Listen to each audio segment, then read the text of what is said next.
que vaya avanzando, no duden en preguntarme, porque, digamos, lo importante es entender los conceptos, digamos, generales que rigen, digamos, un predictor, ¿sí? Es algo, digamos, muy básico, pero, digamos, la idea, sin embargo, pues, eh, la implementación, pues, se empieza a tornar, digamos, un poco compleja, pero lo que me interesa en esta presentación es que se vayan con los conceptos y con las ideas generales de cómo se construye o de qué manera se constituye un regresor, ¿sí? Bueno, muchachos, entonces, la idea es que al final podamos hacer, digamos, un caso de aplicación, un caso de estudio en un tema, digamos, muy específico, como lo mencionaba el profesor Milton. Entonces, muchachos, entonces algo así como introductorio, ¿sí? Bueno, entonces, ¿cuáles son, digamos, los aprovechamientos o las tareas básicas del aprendizaje de máquinas? Bueno, entonces, esta pregunta es muy importante, digamos, hacérsela, porque como decía el profesor hace unos minutos, a veces uno, digamos, se pierde un poco, digamos, en qué parte del aprendizaje de máquinas está. ¿Por qué? Porque el aprendizaje de máquinas es tan amplio, es tan, digamos, tan extenso, que a veces como la noción en donde se está trabajando suele, digamos, perderse, ¿sí? Como el famoso dicho, que el árbol no te deje de ver, no te pierda el bosque, algo así dice el dicho. Aquí pasa exactamente lo mismo. Entonces es muy importante de pronto enmarcar, digamos, saber, digamos, cómo se puede clasificar, digamos, las tareas básicas en el aprendizaje de máquinas. Bueno, muchachos, básicamente uno puede, uno puede dividir el aprendizaje de máquinas en dos tareas fundamentales. La primera es la clasificación, ¿sí? Clasificar, es decir, enseñarle a una máquina a clasificar, ¿sí? Y la segunda, digamos, tarea es, digamos, predecir, ¿sí? Estas son básicamente las dos, digamos, tareas generales que constituye, digamos, toda la esencia del aprendizaje de máquinas. Digamos, la mayoría de modelos que se han propuesto en la literatura tratan de, digamos, de resolver estas dos preguntas. ¿Cómo le enseña a una máquina a clasificar? ¿Cómo le enseña a una máquina a predecir? ¿Sí?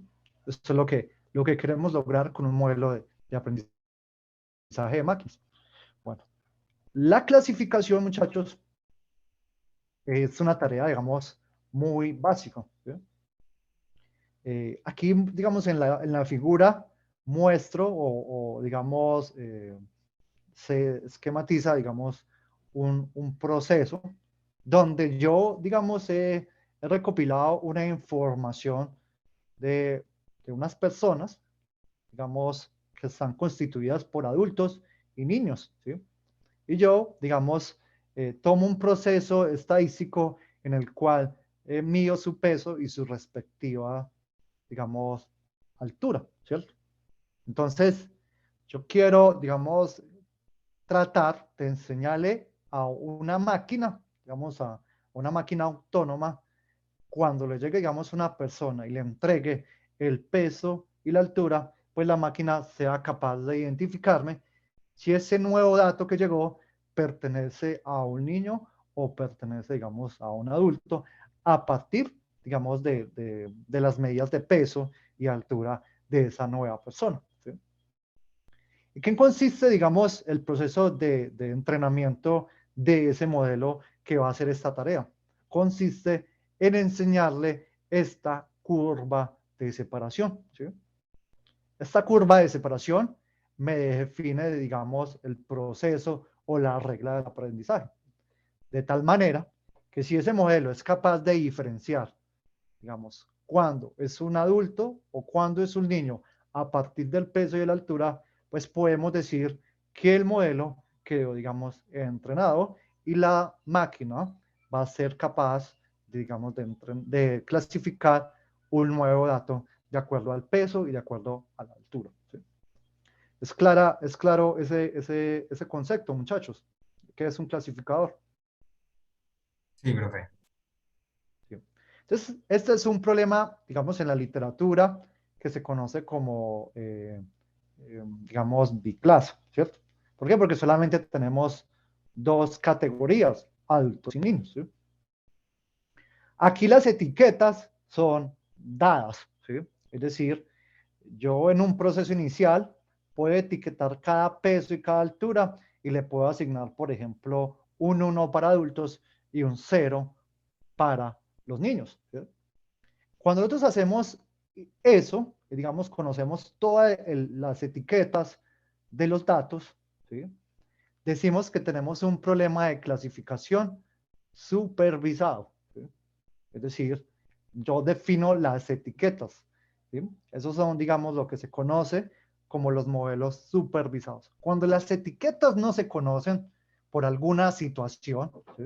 Ocurre constantemente que, digamos, la información se recopila de manera equivocada o se pierde algún tipo de información o las etiquetas, digamos, por algún proceso no son conocidas. Existen también modelos que me permiten, digamos, subsanar ese tipo de problemas. Los modelos, cuando las etiquetas no se conocen o parte de las etiquetas no se conocen como técnicas de clasificación no supervisadas. Y me refiero a no supervisadas, es que, digamos, la etiqueta, digamos, no siempre está disponible. Recuerden que la etiqueta hace, digamos, referencia a la salida como tal. Es decir, si el nuevo dato, en este caso, corresponde a un niño o a un adulto, ¿sí? Entonces hay como esas dos diferencias que es importante tenerlas claras porque, digamos, dependiendo del paradigma que se utilice, ya sea supervisado o no supervisado, pues el modelo cambiará significativamente. Bueno, muchachos, nosotros acá también podemos tener temas o problemas multiclase, ¿sí? Aquí tenemos un problema en el cual, digamos, tenemos tres categorías, X, triángulos y rectángulos, ¿sí? Entonces, en este caso, dada, digamos, la información X1 y dada la información X2 y dada la etiqueta, ¿sí? Ya sea si es un triángulo, una X o un rectángulo, mi problema de aprendizaje consistirá en enseñarle a mi máquina a diferenciar o, digamos, a aprender estas curvas, digamos, de separación, ¿sí? Nótese que en los casos que yo estoy mostrando acá como ejemplo, ¿sí? Los espacios son, ¿qué, muchachos? Son separables, ¿sí? Nótese que yo puedo trazar diferentes curvas que me permiten separar, digamos, las diferentes categorías o los diferentes datos. Eso no siempre va a ser posible, ¿sí? ¿Por qué? Porque, digamos, hay datos que manejan niveles de traslape, ¿sí?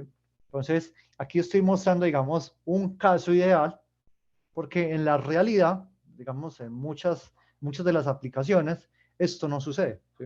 Generalmente, pues, casi todas las características o toda la información se encuentra traslapada. Entonces, vamos a tener que utilizar técnicas, digamos, previas de extracción de características para, digamos, poder diferenciar si un dato pertenece a una o a otra clase. Bueno, muchachos, entonces aquí sale el concepto de clases, ¿sí?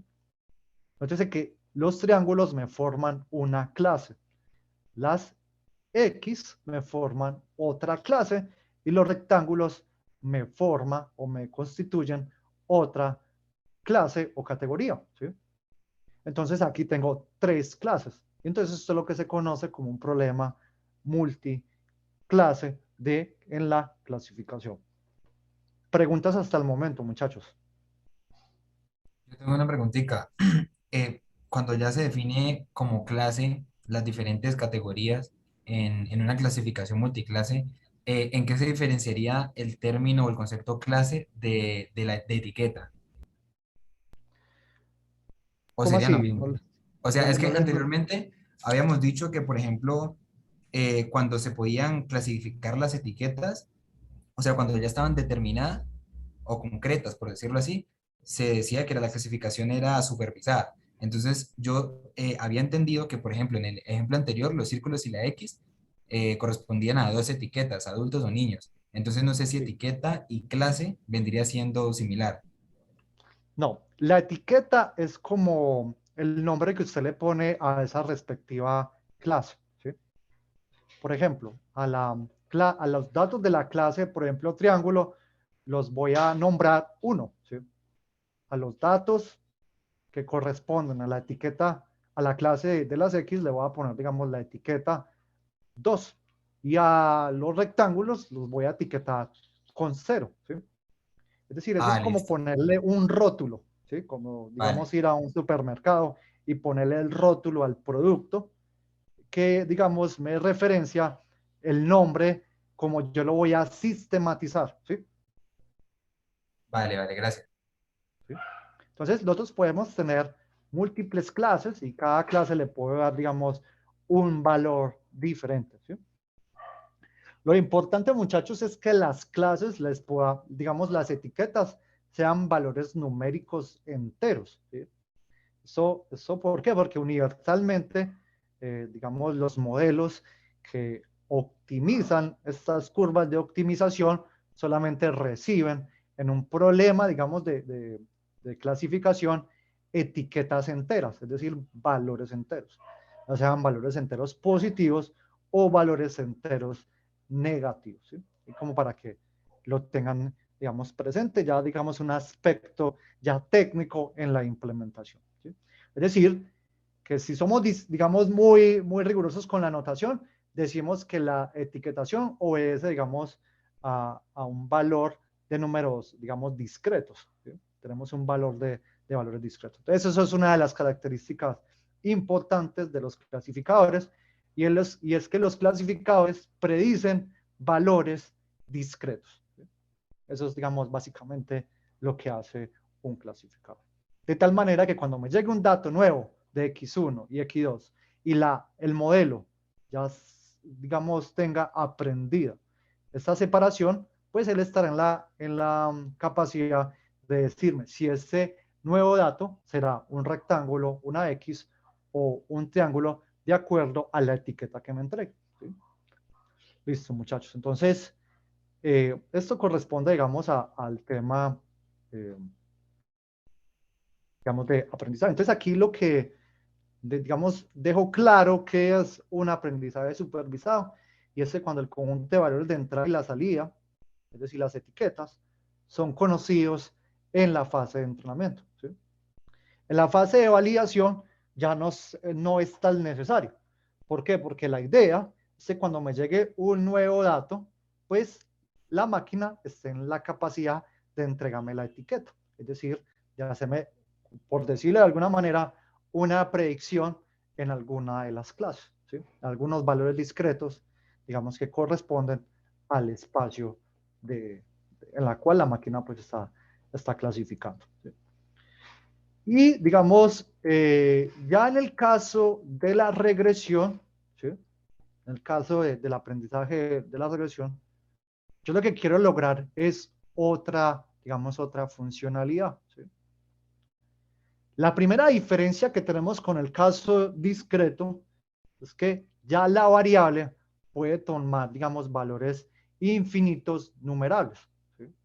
Caso diferente a los que teníamos, por ejemplo, en la clasificación, donde la etiqueta tomaba valores, digamos, finitos numerales. Tomaba 1, 2, 3, 4 o menos 1, 0, 1, es decir, el valor de las etiquetas.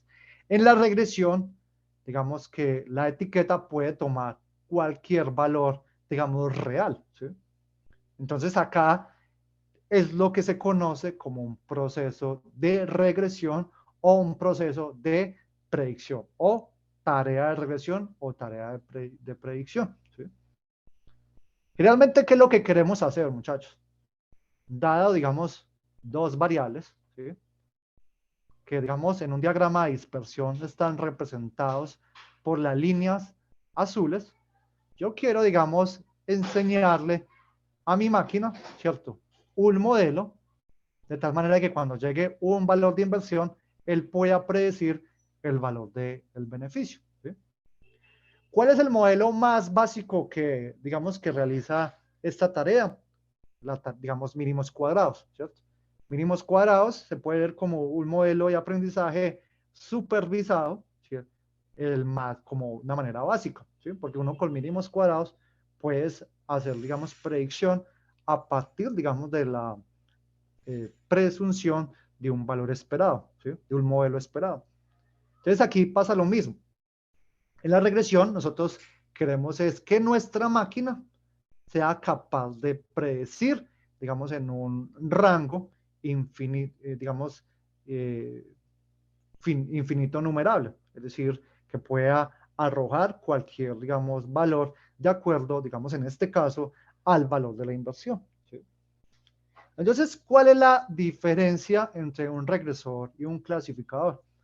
Básicamente, consiste en que el clasificador, digamos que realiza una predicción, pero únicamente entre valores discretos, mientras que el regresor, digamos, hace una predicción en una recta real, ¿sí? O en el caso que sea de varias dimensiones, entonces ya en un plano real, ¿sí? De n dimensiones. Eso es básicamente lo que nosotros conocemos como regresor. Nosotros podemos tener regresores de diferentes categorías, de múltiples entradas, única salida, o de única entrada, única salida, o de una única entrada y múltiples salidas. ¿Sí? Podemos tener, digamos, todo ese tipo de regresores. ¿Sí? Acá tenemos, por ejemplo, un regresor de dos dimensiones, de dos dimensiones, ¿sí? Donde yo le doy, digamos, las coordenadas X y Y y el eje, digamos, Z corresponde, por ejemplo, a la temperatura. Entonces, yo a este regresor le doy, digamos, dos coordenadas y, digamos, él me entrega la temperatura. Nótese que este comportamiento, digamos, es para un instante de tiempo. Esto, digamos, si uno hace una analogía con un concepto físico, nótese que esto corresponde, muchachos, a la ecuación de Laplace. ¿Sí? Porque, digamos, la ecuación de Laplace solamente considera, digamos, la distribución de temperatura para un instante de tiempo. Entonces, nosotros podemos enseñarle a nuestra máquina que, digamos, aprenda la ecuación de Laplace vista como un regresor. ¿Sí? Entonces aquí tenemos un regresor de dos entradas y una única salida. ¿Cuáles son las dos entradas? Las coordenadas X y Y y la salida, digamos, la respectiva temperatura. Preguntas, muchachos, hasta el momento.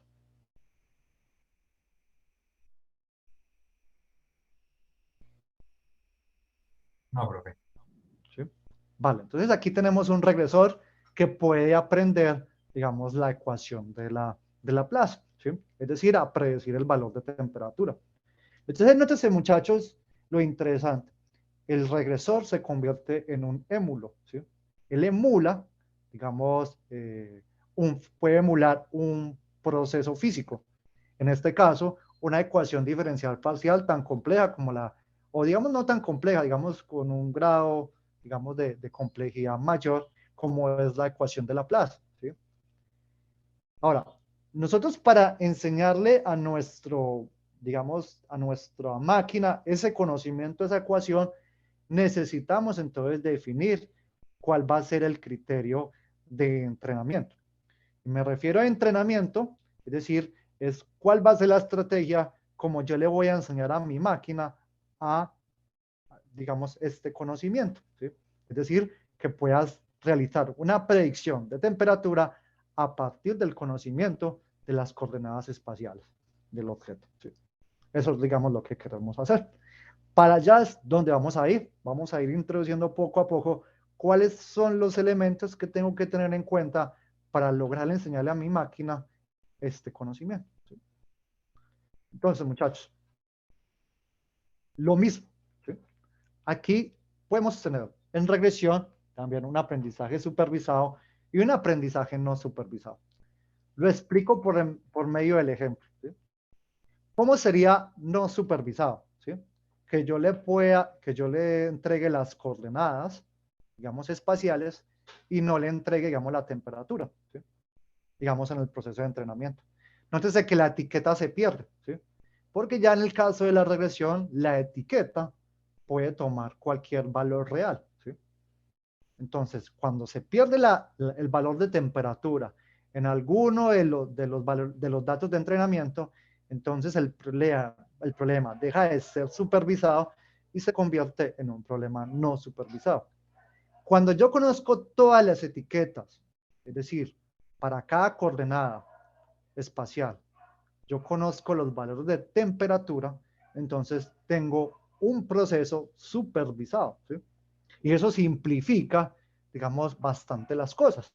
¿Por qué? Porque, digamos, no me toca realizar, digamos, otra técnica para, digamos, encontrar un estimado de la etiqueta para las coordenadas que se me entregaron, ¿sí? Entonces, de ahora en adelante, muchachos, nos vamos a concentrar entonces en hablar un poco más de lo que es entonces ese aprendizaje supervisado. Pero bueno, de pronto para que de pronto tengan idea qué hacer cuando tengan un problema no supervisado, ¿qué se suele hacer? Lo que se suele hacer, muchachos, es el tema de clustering, ¿sí?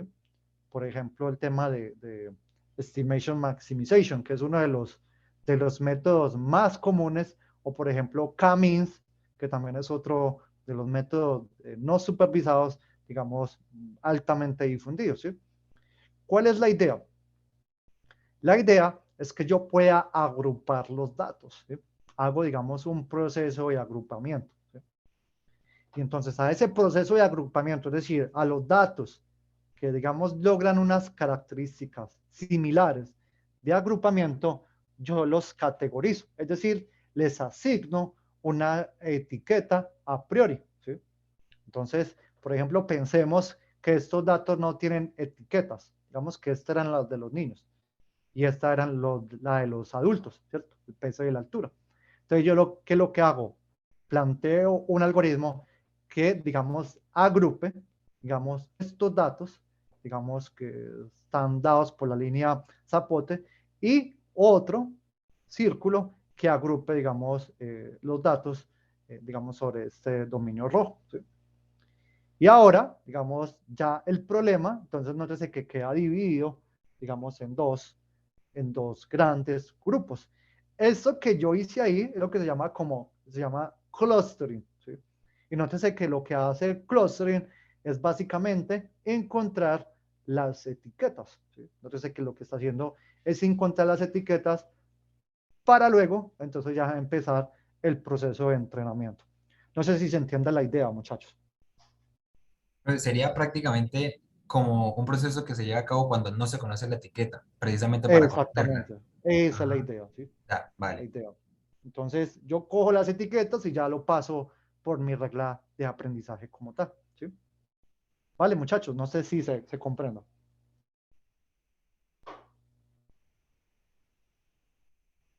Sí, profe.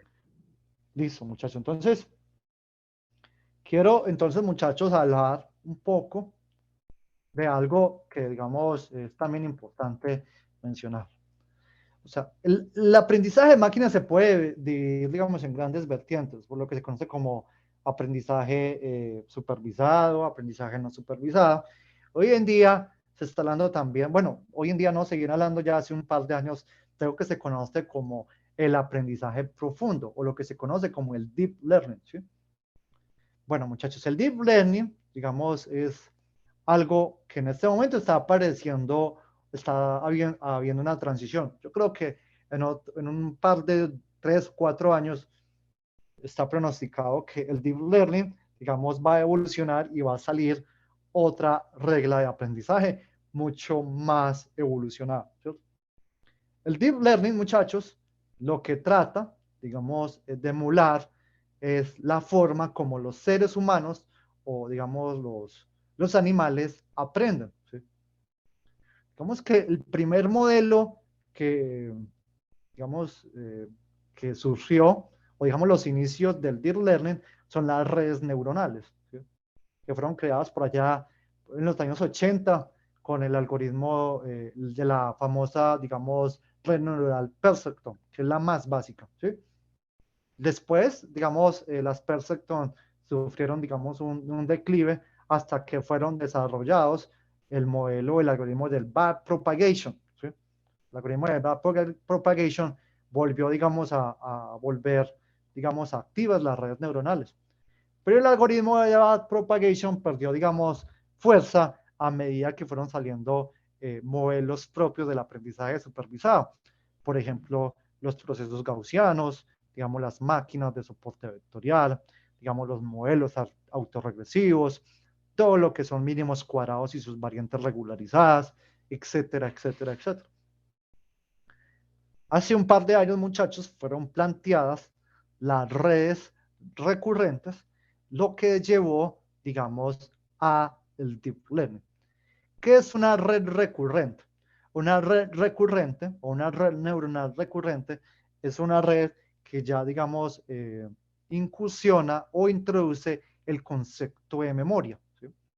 Es decir, es un sistema que no solamente aprende, sino que también tiene memoria. Es decir, es capaz de grabar, digamos, conocimiento previamente, digamos, digamos, enseñado.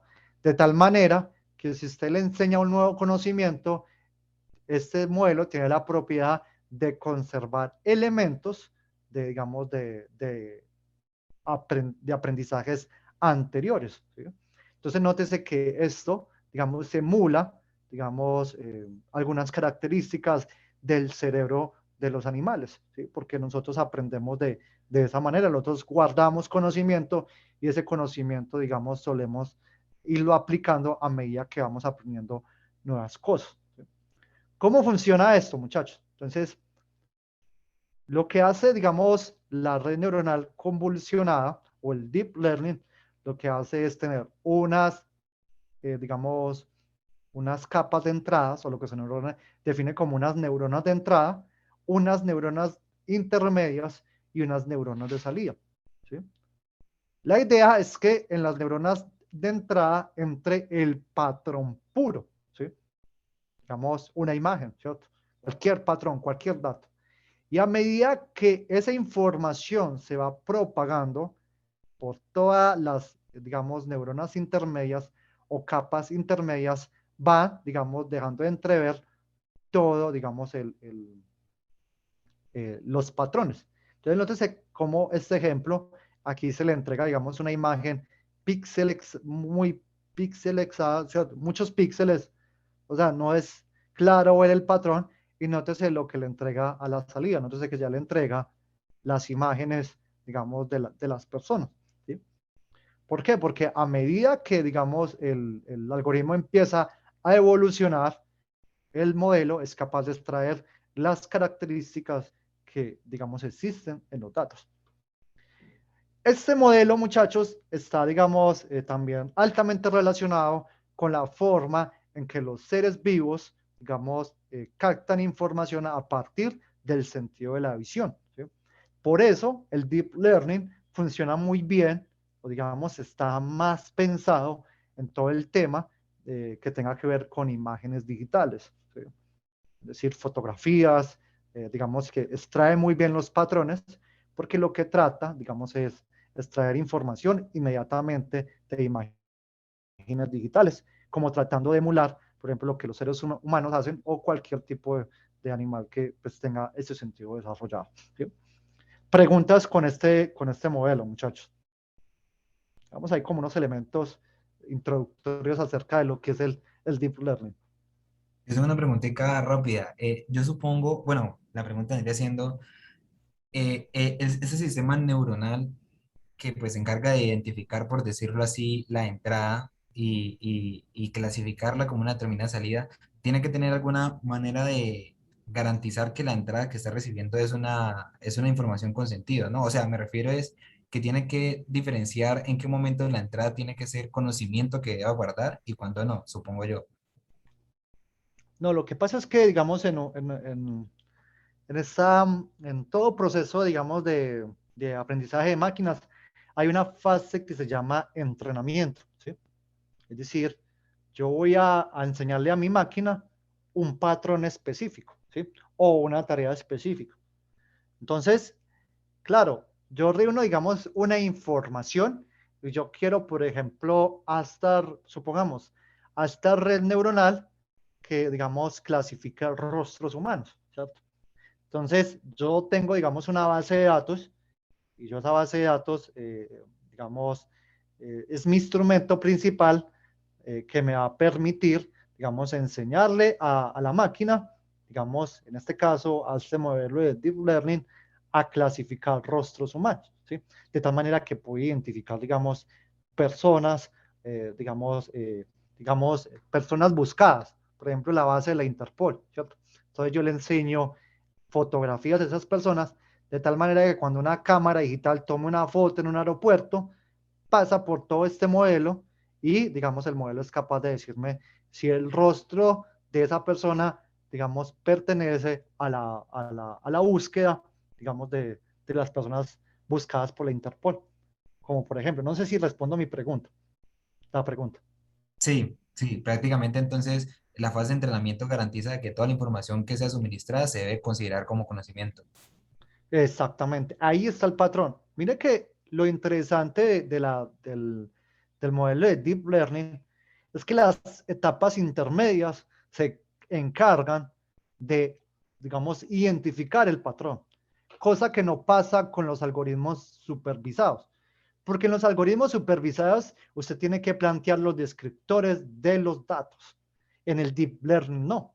En el Deep Learning las etapas intermedias se encargan de extraer, digamos, los patrones, la información útil que hay en, digamos, los datos. Eso es algo, digamos, eso es lo poderoso del Deep Learning, que prácticamente, pues, para imágenes digitales, digamos, sacó de carrera a los otros modelos, digamos, del aprendizaje de máquinas, ¿sí? Como es, digamos, el supervisado y no supervisado, y dejándolo más bien, digamos, para otras tareas, ¿sí? Porque el Deep Learning prácticamente monopolizó todo lo que tiene que ver, digamos, con aplicaciones de aprendizaje de máquinas cuando se utilizan imágenes digitales, ¿sí? Entonces, todo el tema de robótica, ¿sí? Digamos, está relacionado con este tema, ¿sí? No sé si respondo las preguntas, muchachos. Sí, profe, muchísimas gracias. Listo. Bueno, muchachos, ¿hay alguna otra pregunta? Ah, profe. Listo. Bueno, muchachos. Entonces, ahorita vamos a hablar entonces del modelo, ¿sí? En un modelo de regresión, ¿sí? Entonces, a partir de ahora, muchachos, nos vamos digamos, a concentrar únicamente en lograr implementar un regresor básico, ¿cierto? ¿Sí? Entonces, aquí tengo, digamos, un regresor, ¿sí? El modelo de regresión, básicamente, ¿qué va a hacer? ¿Cierto? Yo tengo unos datos, ¿sí? Una base de datos. Entonces, a esa base de datos yo la defino, o digamos, cuáles son los datos que me van a servir como entrenamiento del modelo y cuáles son los otros datos que me van a servir para validar el modelo, ¿sí? Entonces, los modelos, digamos, los datos de entrenamiento, que yo les llamo acá Z-Train, y los datos de validación van a contener, digamos, los valores de la variable y los valores de la etiqueta, ¿sí? Y el modelo de aprendizaje, que va a ser un modelo de regresión, en esencia, me va a realizar la predicción una vez, digamos, se realice el proceso de entrenamiento y se le entregue los valores, los datos de validación, ¿sí? Entonces, al final, básicamente, la curva que aquí se muestra como de color rojo será el modelo de validación, el modelo de regresión, digamos, en la etapa de validación, es decir, con los datos ZText, ¿sí? Entonces, eso es lo que queremos lograr, ¿cierto? Entonces, la pregunta es, ¿cómo hago para entonces enseñarle a este modelo, a partir de los datos, a realizar, digamos, esta regresión? Eso, digamos, es lo que quiero, digamos, tratar de responder en estos minutos, muchachos. Entonces, acá básicamente está la esencia del predictor, ¿cierto? Entonces, el predictor toma los datos de entrenamiento, ¿sí? Y con esos datos de entrenamiento y un modelo de aprendizaje definido a priori, entonces queremos entrenarlo. ¿Cuál va a ser ese modelo de aprendizaje a priori? Puede ser una máquina de soporte vectorial, puede ser, por ejemplo, un modelo autorregresivo de media móvil, puede ser, por ejemplo, un modelo lineal con mínimos cuadrados, puede ser un proceso estocástico, puede ser un modelo regularizado, en fin, puede ser una red neuronal, cualquier modelo, digamos, a priori, ¿cierto?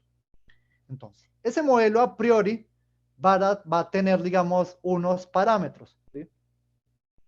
Entonces, se dice que el modelo queda entrenado cuando yo encuentro los parámetros W que, digamos, eh, permiten, digamos, aprender el conocimiento que hay en los datos Z-train, ¿sí?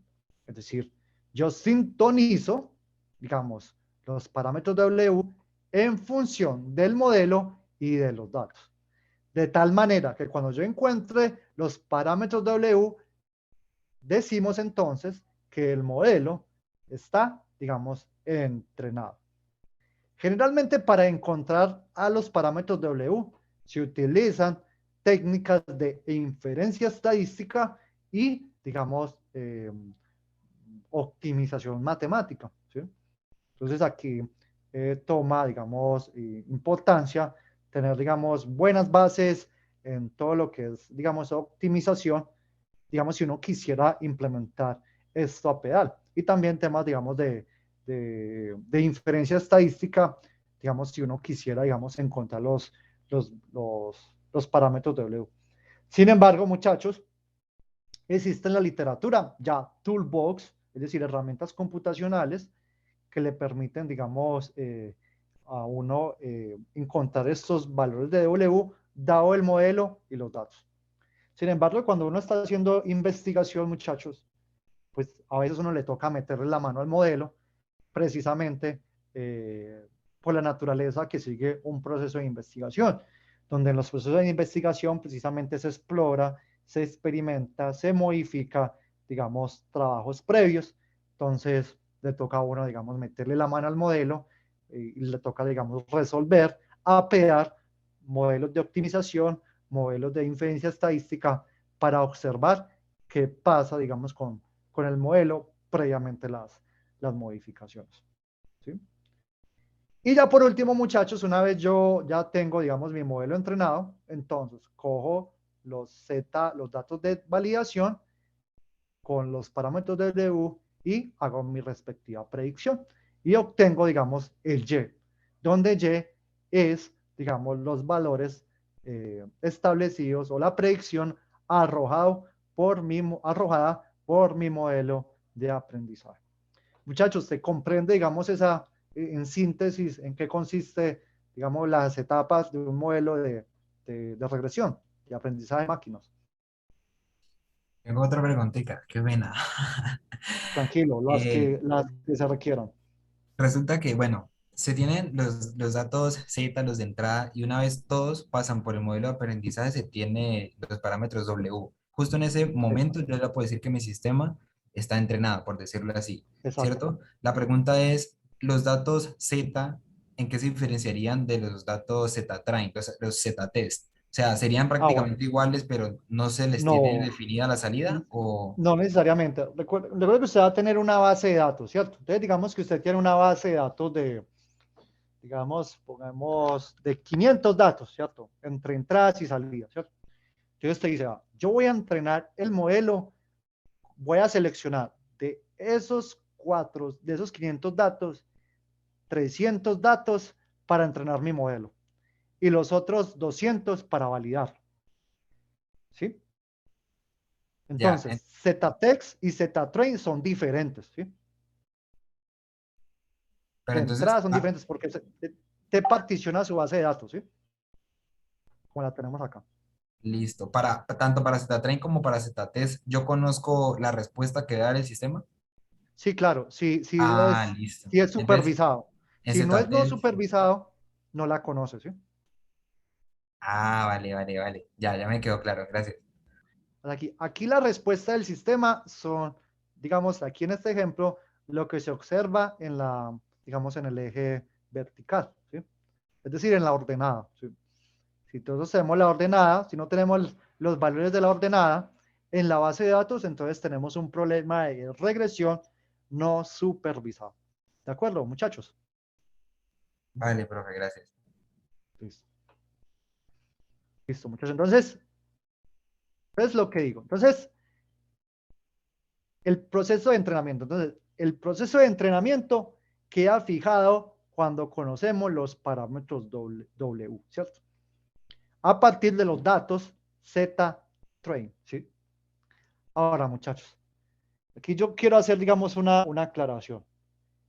Generalmente, digamos, el modelo de regresión, el modelo de aprendizaje, constituye o se construye a partir de algo que se conoce en teoría de señales como el espacio de Hilbert, es decir, son funciones bases, ¿sí?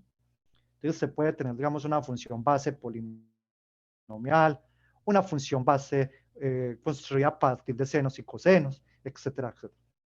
O puede tener algo que se conoce en el aprendizaje de máquinas como un kernel, ¿sí? Entonces, fuera de los parámetros de la función base, también hay unos parámetros asociados a la función que me permite, digamos, transformar un espacio de mayor dimensión a un problema de menor dimensión, ¿sí? Eso es lo que se conoce como kernel.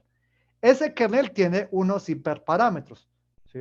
Entonces, no solamente hay que conocer los parámetros del modelo lineal o el modelo, digamos, ortogonal base que ustedes definen, sino también hay que conocer los parámetros que tiene, digamos, el kernel, lo que se conoce como función de covarianza, que hacen parte de su modelo. Entonces, cuando uno conoce todos esos parámetros, es, digamos, se dice entonces que el modelo queda completamente entrenado. Entonces, hago la salvedad. En un proceso de entrenamiento, este vector de parámetros W se va a conformar de hiperparámetros que están asociados a funciones de covarianza y parámetros que están asociados a la función base, ¿sí? Digamos, no los quiero enredar, pero lo que quiero decir es que en ese W están condensados todos los parámetros que constituyen o que hacen parte del modelo de regresión. ¿Listo, muchachos? Todos los parámetros, ¿sí? Es decir, lane scale, ruidos, etcétera, etcétera, que están asociados o que están, digamos, asumidos en el modelo de predicción, ¿sí? Vale, muchachos, digamos, quería hacer esa aclaración de pronto para que tengan claridad, digamos, después de que se vayan, digamos, un poco, digamos, con muchas preguntas después de esta presentación y, digamos, con curiosidades, si quieren ahondar, digamos, en este tema. Bueno, muchachos, entonces, ¿qué modelos de regresión vamos a tener? Podemos tener regresores lineales, los más clásicos son los mínimos cuadrados y sus variantes, que son todos los modelos regularizados, es decir, modelos de norma 1, modelos de norma 2, modelos de norma n, etcétera, etcétera, ¿sí? Las máquinas de soporte vectorial es una, digamos, es una generalización de un modelo de regresión lineal, ¿sí? Los modelos autorregresivos, ¿sí? Regresores no lineales, las redes neuronales, por ejemplo, el algoritmo que les mencionaba ahorita, los primeros que salieron, por ejemplo, el algoritmo de backpropagation es un modelo no lineal, los regresores polinomiales, ¿sí? Los filtros de Kalman, ¿sí? Ahora, bueno, también hay regresores probabilísticos, que básicamente se basan en la regla de Bayes, ¿sí? El más básico, digamos, de los probabilísticos, lo que se conoce como el regresor bayesiano lineal, que básicamente es una generalización del método de mínimos cuadrados, ¿sí? Y, digamos, podemos tener otros más elaborados, como son los procesos gaussianos y digamos, algo ya más avanzado que llaman los filtros de Kalman, ¿sí? Hay como ahí digamos, un background, digamos, de algunos métodos de regresión que podemos encontrar en la literatura, ¿sí? Entonces, muchachos, vamos entonces a hablar de un caso de aplicación, pero antes de hablar del caso de aplicación, ¿qué preguntas tienen, muchachos?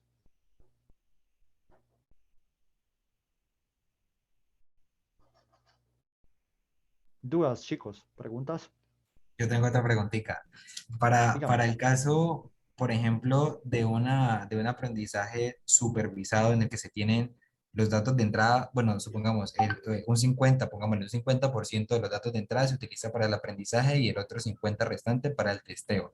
Como Sí, el aprendizaje supervisado, ese testeo me dice a mí o me indica qué tan certero fue la predicción, ¿correcto? Porque yo sé exacto. qué ¿Qué datos tan de salida certera fue debería la? tener. Ajá, pero Exacto. entonces, para un caso en el que no sea supervisado, ¿cómo se evalúa la precisión de la salida? Bueno, para el caso, digamos, no supervisado, entonces él le va a tocar, digamos, asumir una función de distribución sobre las etiquetas, ¿sí? Entonces, uno generalmente lo que asume es que, digamos, las salidas que no se conocen, por ejemplo, siguen alguna función de distribución. Por ejemplo, pueden seguir, digamos, una función de distribución, digamos, gaussiana. Entonces, usted dice, es que esta salida específica, por ejemplo, esta salida específica sigue una función de distribución, digamos, gaussiana, eh, para un rango de la variable aleatoria, ¿sí? Digamos, un rango entre, digamos, 0 y 5. Entonces, usted tiene la función de distribución. Entonces, para encontrar la salida, a usted le toca o tocaría entonces hacer, digamos, muestreo estadístico. Es decir, tomar una muestra y, digamos, incursionar esa muestra dentro del modelo, ¿sí? No sé si me hago entender lo que quiero hacer. Vale, vale. Sí, debería tener entonces como un tipo de guía para yo poder determinar el nivel de predicción. No, digamos que, pensemos, pongamos un ejemplo, digamos que esto sea, no sé, una variable, por ejemplo, temperatura y humedad, ¿cierto? Entonces, digamos que para 20 grados Celsius, digamos, no tiene, digamos, se tiene el valor de temperatura, pero no tiene el valor de humedad. Entonces, usted necesita entrenar una máquina, ¿cierto? Pero la máquina le va a decir, hermano, no tengo la etiqueta. Usted se la tiene que dar. Entonces, para usted inferir el valor de la etiqueta, entonces uno puede hacer muchas cosas. Uno de los modelos es utilizar funciones de distribución de probabilidad para la humedad, ¿sí? Entonces usted dice, profe, es que mi humedad, lo que me dicen los datos es que sigue una función de distribución de probabilidad. ¿Qué tipo de función de distribución de probabilidad? Miren, los datos sugieren que es, por ejemplo, una función, una gaussiana con norma cero y desviación estándar, no sé, punto 2. Entonces yo le digo, vea hermano, como usted ya tiene entonces la función de distribución de probabilidad que modela esa humedad, entonces tome muestras alrededor de la variable aleatoria. Es decir, tome muestras alrededor de 20, ¿sí? Entonces, cuando usted toma valores alrededor de 20, nótese que entonces usted puede definir el valor de la humedad, ¿sí? Eso es lo que se conoce como muestreo estadístico, ¿sí? Entonces, ahí ya tendría una etiqueta que la extraje a partir de muestreo estadístico. No sé si me hago entender. Sí, sí, ya me va quedando más clara la idea. Listo. Otra cosa que se hace es, por ejemplo, que digamos, se suele utilizar, eso, digamos, de eso de definir etiquetas, hay toda una literatura, es, por ejemplo, generalmente, por ejemplo, cuando uno no tiene todas las etiquetas, ¿uno qué hace? Coge esas etiquetas y, digamos, no las utiliza para el entrenamiento, sino que las utiliza para el text. No sé si me hago entender, ¿sí? Es decir, las saca de la fase de entrenamiento y las pone directamente, digamos, en el proceso de validación, ¿sí? Entonces, uno asume, digamos, aquí esto se vuelve como muy probabilístico, es decir, la estadística empieza a jugar un rol importante. Entonces, Como yo defino en el Z-train, digamos, todas las etiquetas. Sin embargo, en el Z de validación, yo tengo datos que no tienen etiqueta, pero al yo asumir un modelo, ¿cierto? Digamos un modelo de esta forma, entonces la predicción también tendrá esta forma. ¿Sí? Entonces, eso es lo que se conoce en estadística como valor esperado. Entonces, como yo definí un valor esperado en el entrenamiento, entonces la predicción en un valor de la variable aleatoria que no tiene etiqueta, pues vendrá definida por el valor esperado que me entrega la predicción. Es decir, el valor esperado que me entrega el regresor en esa variable aleatoria. ¿Sí? Entonces, eso me lleva entonces a un problema. ¿Sí?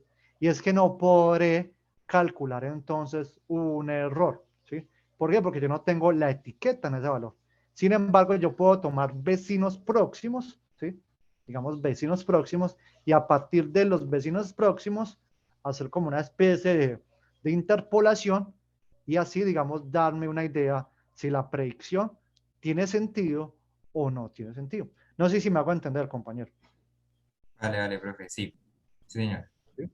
Entonces, nótese que acá, digamos que el aprendizaje no supervisado puede ser, digamos, abordado desde muchas variantes. ¿Sí?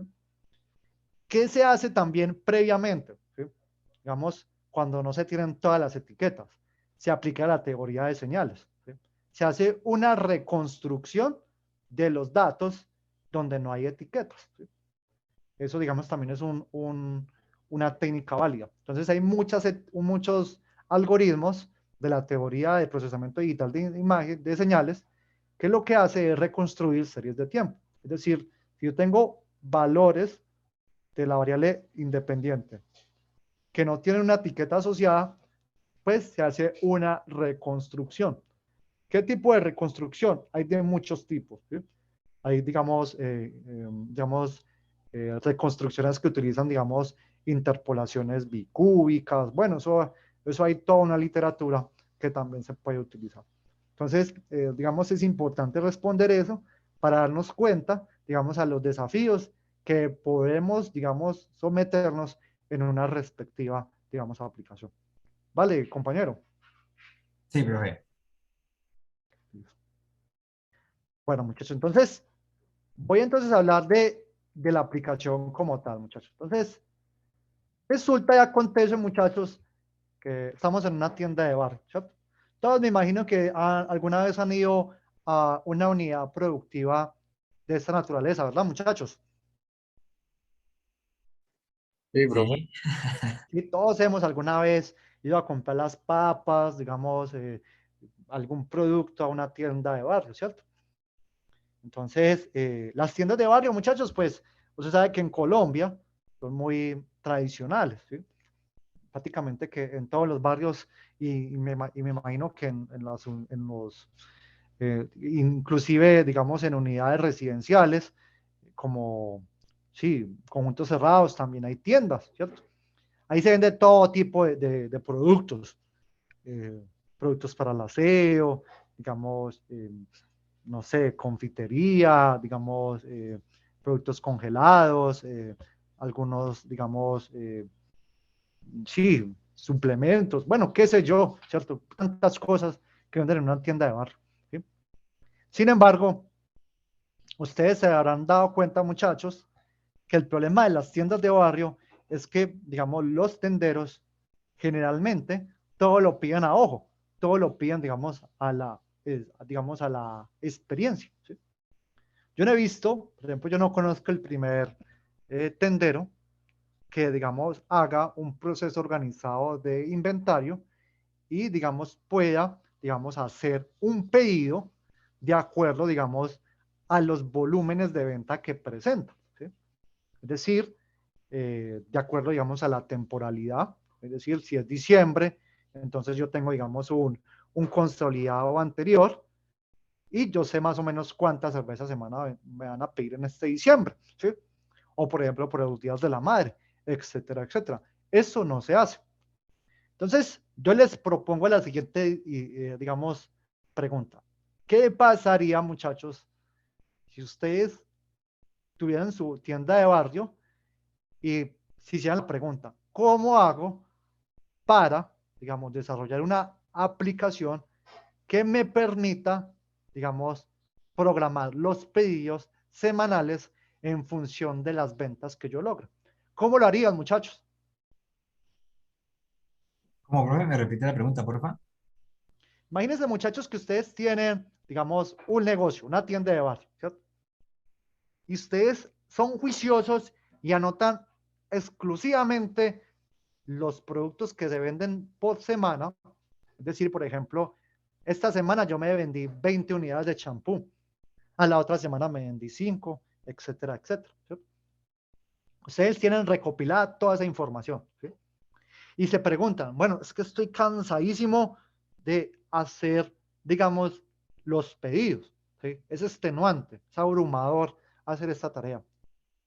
¿Cómo puedo? Y supónganse, muchachos, que ustedes ya saben aprendizaje de máquinas, entonces se preguntan, ¿cómo puedo plantear una estrategia que me permita, digamos, hacer la predicción de los pedidos? ¿Sí?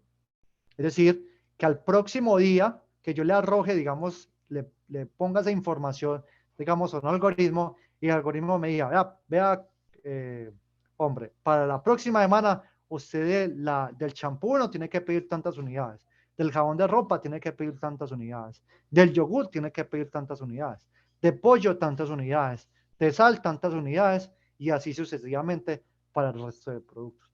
¿Cómo lo harían, muchachos? ¿Será que es posible hacerlo? Ese proceso, esa dinámica de manera automática. Sí, claro, ¿no? ¿Qué creen? Claro. ¿Sí? ¿Y cómo lo haría? Pues, de pronto me llama la Profe, curiosidad. ¿Cómo? pues, no sé, yo pensaría que el apunte que yo ya tengo de lo que ya he vendido, de lo que ya está sujeto a la realidad, podría armarme, por ejemplo, mis datos de entrenamiento para el sistema.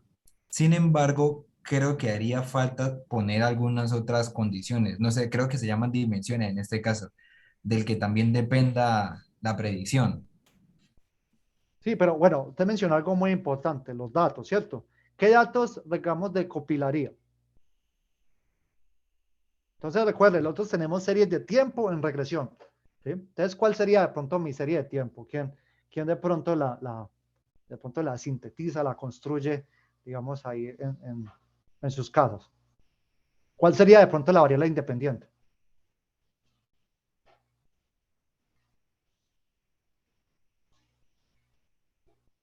Recuerden, muchachos, pedidos por semana. ¿Cuál sería la variable independiente?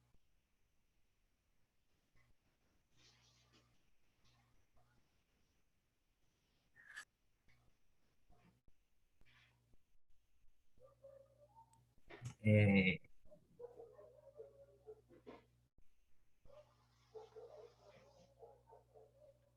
Sería el número de pedidos, ¿no? O sea, yo ya tengo fijo que es cada Esa semana. sería la dependiente, ¿sí?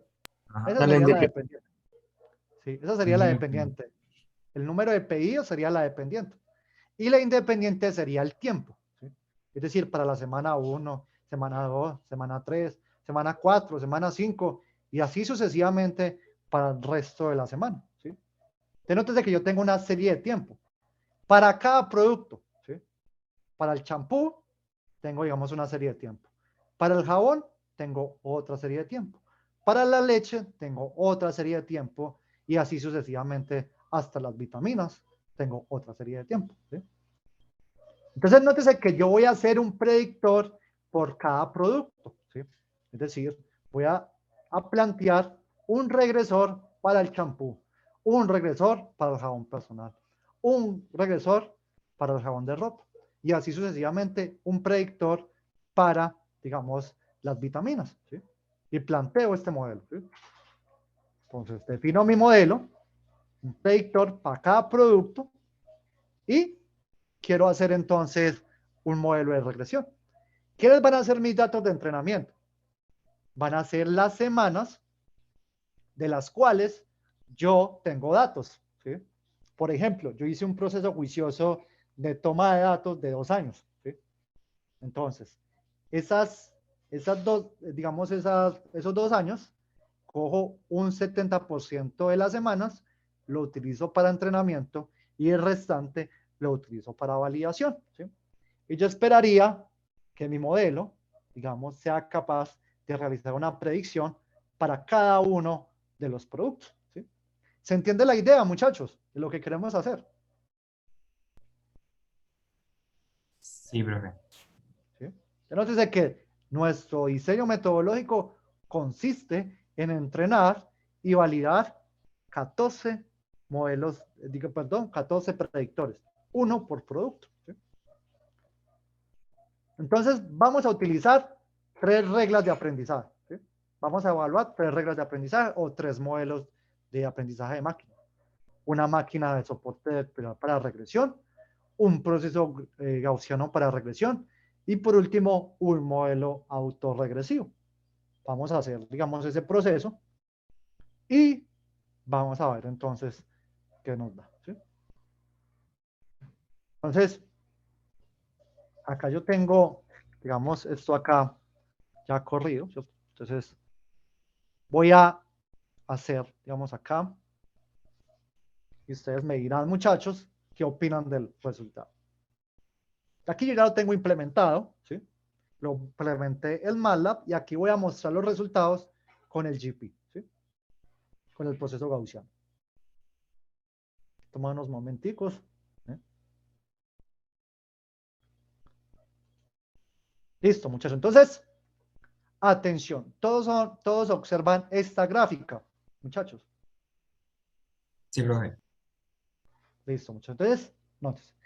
Desde la semana 0 hasta la semana 70 y algo son los datos de entrenamiento.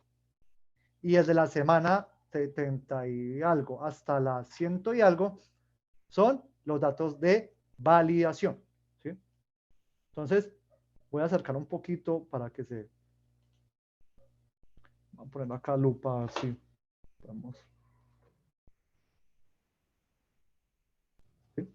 Bueno, muchachos, entonces, ¿qué son, digamos, estas cruces rojas? Son los datos de train, ¿sí?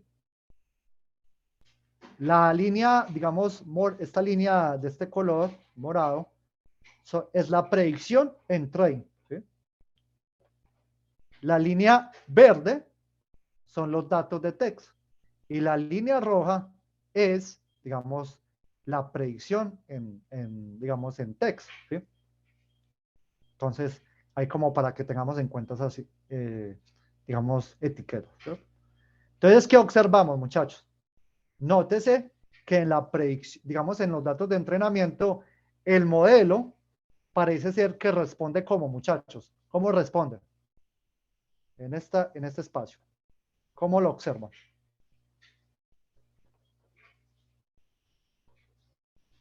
¿Responde bien? ¿Responde mal? ¿Cómo lo ven? El modelo de la predicción de la línea morada, ¿verdad? O sea, Sí, se la predicción es la ajusta. morada y la roja, y las cruces rojas son donde él Digamos. debería llegar, ¿sí? Ajá. Pues sí, no, en su mayoría se ve que se ajusta bastante. Está en los datos de text, en los datos de entrenamiento, ¿cierto? Sí. Sin embargo, nótese qué pasa en los datos de validación. Mire que la roja es la predicción y las verdes, las cruces verdes, es donde debería llegar. ¿Cómo lo ven, muchachos? Ahí sí no se ajusta a lo que se esperaría. A Está lo, perdido, ¿cierto? Se perdió, ¿sí? claro. Mire que se pierde completamente. Es incapaz. Tanto así que nótese que me está dando es un valor promedio, ¿sí? Él me está diciendo, vea, hermano, yo no soy capaz ya de eso, digamos, hacer una predicción. Así que mi mejor predicción es un promedio, ¿sí? Mire que es un promedio de aquí hasta acá. Es el valor medio, ¿sí? Entonces, claro, no está siguiendo la dinámica de los datos en text. Entonces, pregunto, este es para el producto 14, ¿sí? Entonces, el producto 14, nótese, muchachos, aquí en la tabla, el producto 14, que son las vitaminas, nótese que el proceso gaussiano no me servirá para esta tarea. ¿Todos estamos de acuerdo, muchachos? Sí, profe. ¿Sí? Entonces nos dice que el modelo, la regla, empieza a pesar. ¿Sí? Entonces veamos otro ejemplo. ¿Sí? Vamos a coger, por ejemplo, el producto 7. ¿Sí?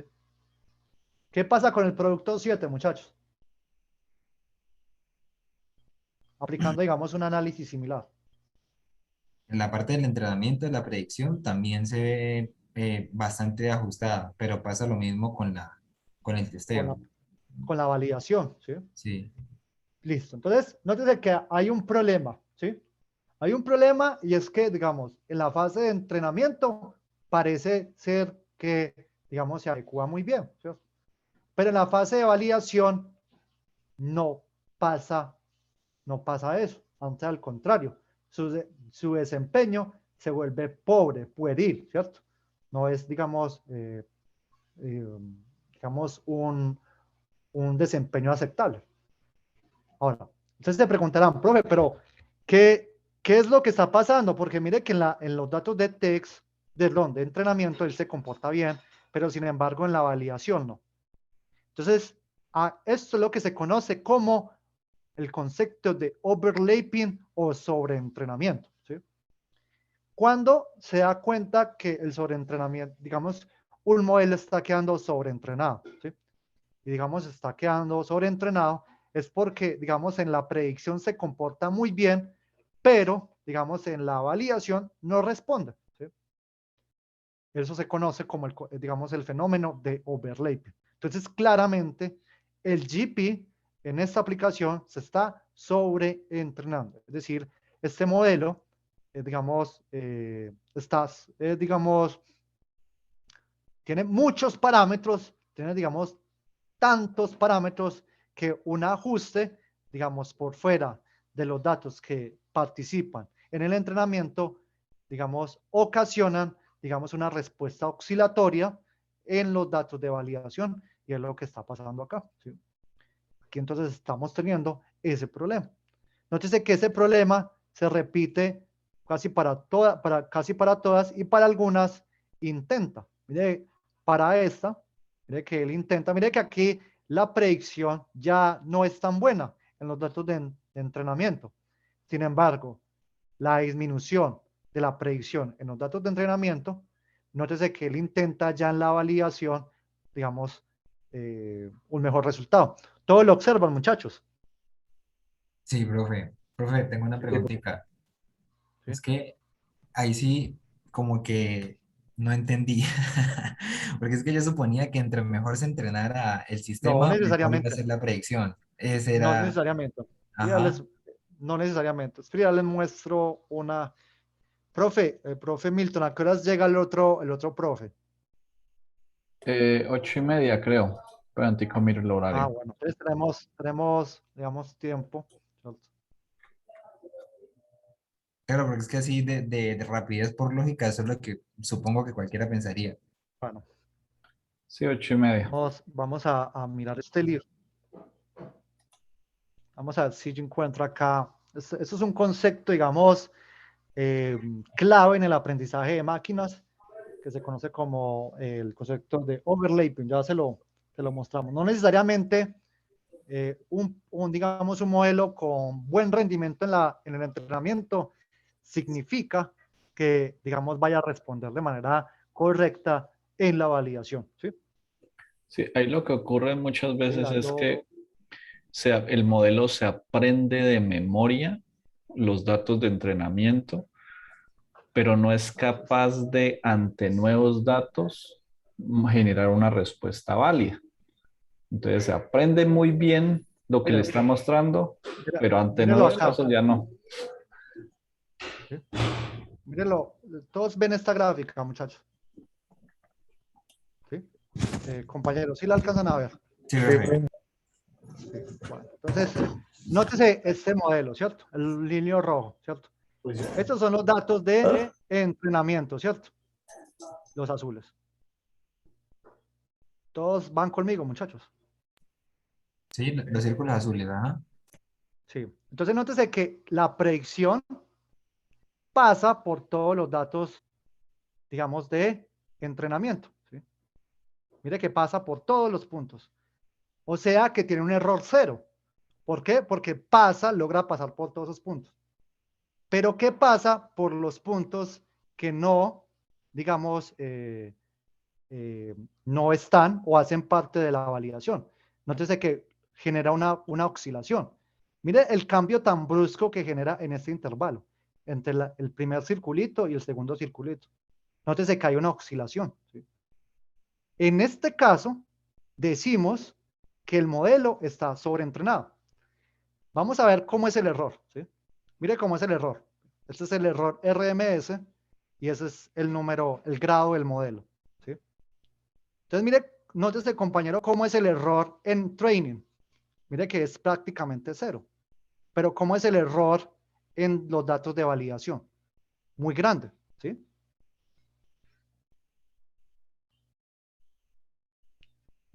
No sé si respondo la pregunta ahora sí. Sí, profe, creo que como que por el sobreentrenamiento la máquina se condiciona a tal precisión que ya precisamente como dijo Que el profesor, oscila, ajá, que no oscila. puede, Mire que oscila. ¿Sí? Mire que al haber el sobreentrenamiento, digamos, un dato que no vio digamos, en la fase de entrenamiento, origina oscilaciones fuertes, dramáticas, que hacen que el error, digamos, en la etapa de validación, crezca de manera dramática. ¿Sí? Mire que, nótese que el error en training disminuye a cero. Entonces, ojo muchachos, entonces esto es una conclusión. Cuando ustedes tengan un modelo de aprendizaje y ese error le den cero, en regresión, sospechen. ¿Sí? Sospechen. ¿Sí? Eso no es tan bueno. ¿Sí? Tener un error, digamos, efectivo de cero en el entrenamiento no es generalmente un buen indicativo. ¿Sí? Digamos que eso me lo ha dicho la experiencia y también, digamos, lo valida la teoría. ¿Sí? Este libro, digamos, que comparto acá es bien interesante, el libro de Bicho, para que lo quiera pegar, digamos, una revisadita, para que, digamos, puedan en profundidad estudiar estos fenómenos. Bueno, muchachos, no sé si respondo la pregunta, como para, sí, digamos, profe. para eliminar todos los baches de pronto que quedan. ¿Sí?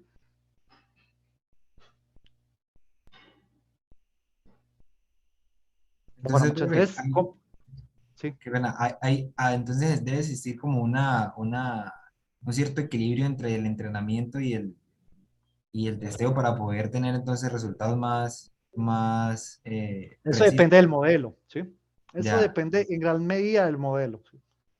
¿Sí? Digamos, si usted utiliza un modelo que tiene muchos parámetros, ¿sí?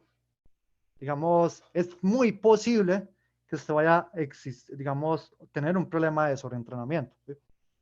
Porque un modelo con muchos parámetros implicaría también muchos datos. ¿Sí?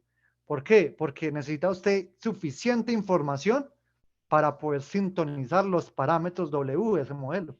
¿Sí? Entonces, acá en este problema claramente de las tiendas, nosotros tenemos un problema que, digamos, lo deja entrever el proceso gaussiano, y es que solamente nosotros tenemos 80 semanas. ¿Sí?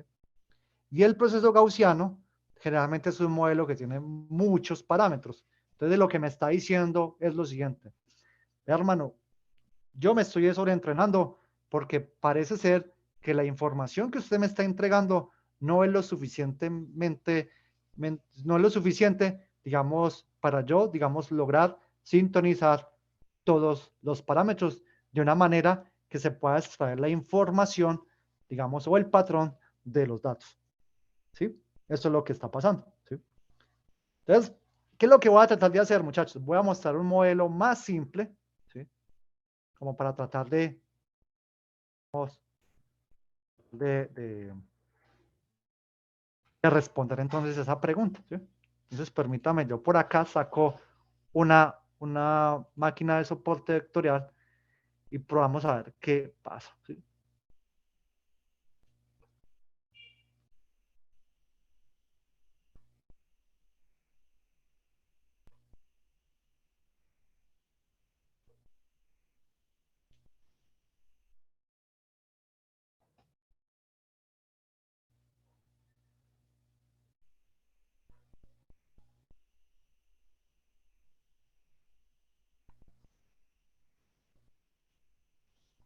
Listo, muchachos. Entonces, aquí tengo la máquina de soporte vectorial. ¿Qué observan en este modelo, muchachos?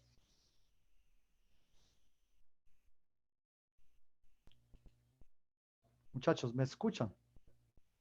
Sí, sí, sí, profe. Ahí se seguiría teniendo entonces la misma representación de entrenamiento y de validación, ¿cierto? Como Sí, estamos viendo correcto. anteriormente.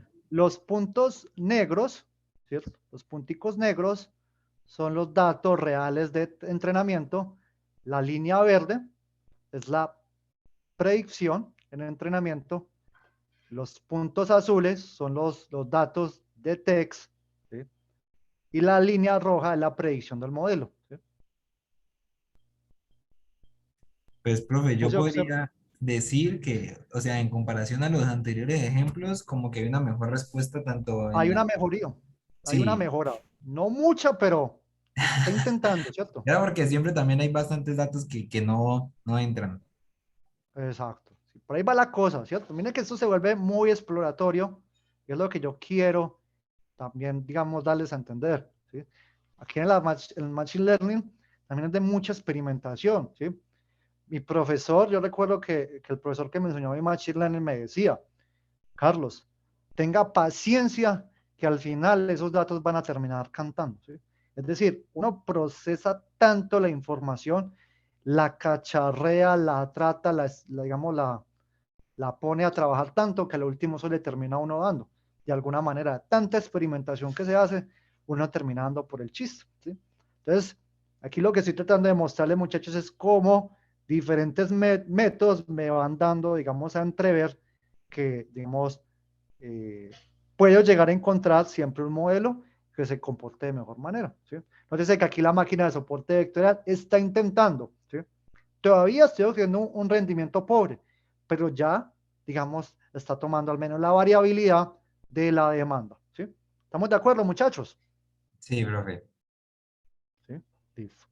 Entonces, aquí tengo otro, miremos a ver otra gráfica, de pronto, son todas muy parecidas, ¿sí? Entonces esta, ¿sí? Sé que tiene como la dinámica, no logra como, digamos, ante los cambios bruscos, no logra seguirla. Sin embargo, cuando la demanda decrece, la predicción también decrece, ¿sí? Cuando, digamos, aumenta, también aumenta. Es decir, tiene como la dinámica, pero no logra seguir, digamos, la tasa de cambio que, digamos, pone o, digamos, los datos de entrenamiento, los datos de texto, ¿sí? Listo, muchachos. Entonces, voy a tratar de mostrar ahora sí otro modelo, ¿sí? Eso fue, digamos, la máquina de soporte vectorial como regla de aprendizaje. Ahora voy a tratar de mostrar el modelo, digamos, autorregresivo, ¿sí? Máquina de soportes vectoriales que se llama. Sí, máquinas de soporte vectorial, sí. Listo.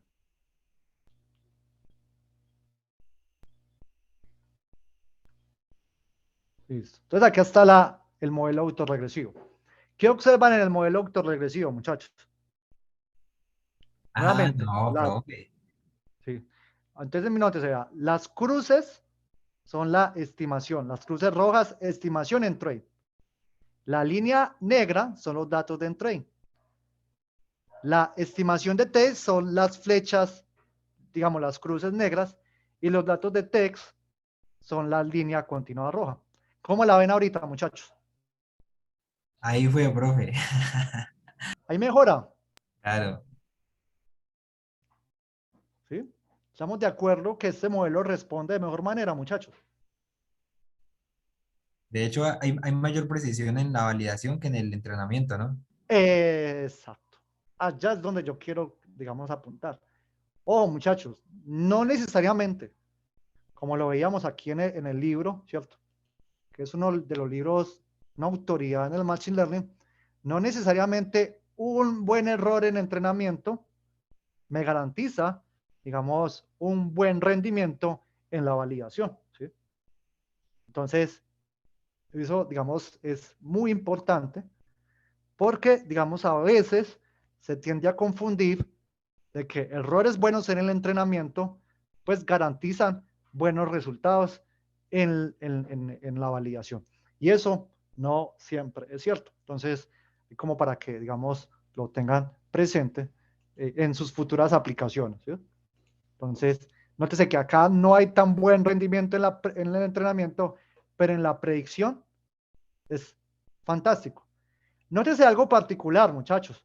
Nótese que este modelo es poderoso, porque si ustedes se van a dar cuenta, nótese que la fase de entrenamiento está entre la semana 0 casi hasta la 80.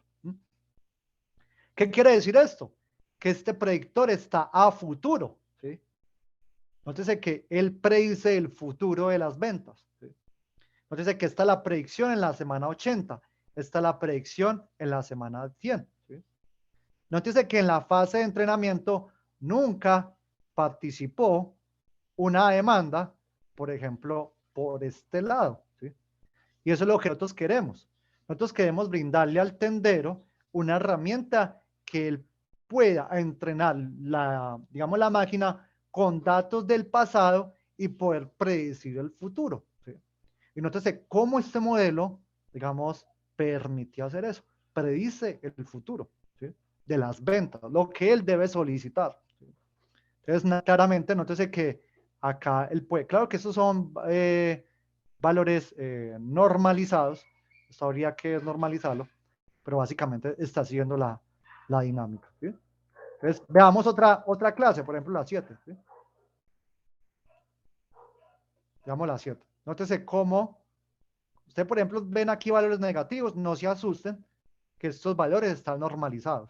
Después de que se hace una transformación, ya queda, digamos, en valores estandarizados, ¿sí? Como para hacer esa aclaración.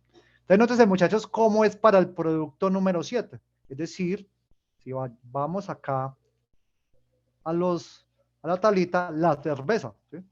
Mire cómo predice bien este modelo el pedido de la cerveza, ¿sí? Eso sí que es importante en un diciembre, ¿no, muchachos? Hacer una buena predicción de las canastas de cerveza que tiene que tener el tendero para, digamos, no quedarse sin ventas. ¿Estamos de acuerdo, muchachos? Claro que sí, profe. Ahí ya se empieza a ver la utilidad.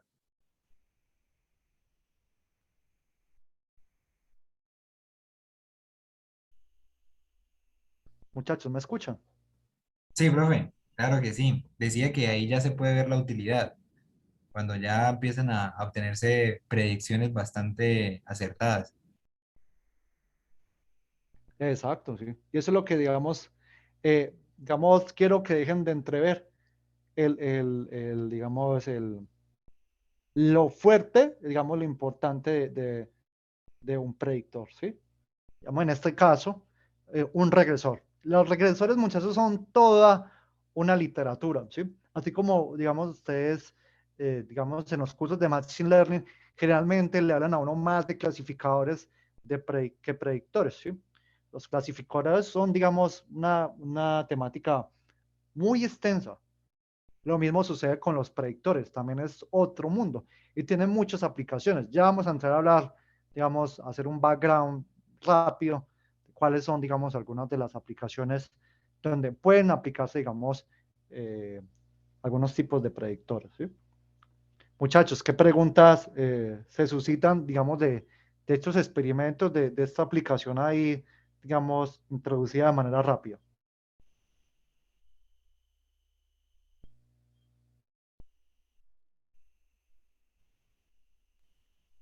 No, profe, pues yo la verdad nunca había visto este tema de esta manera y ya uno logra empezar a ver como la importancia que tiene.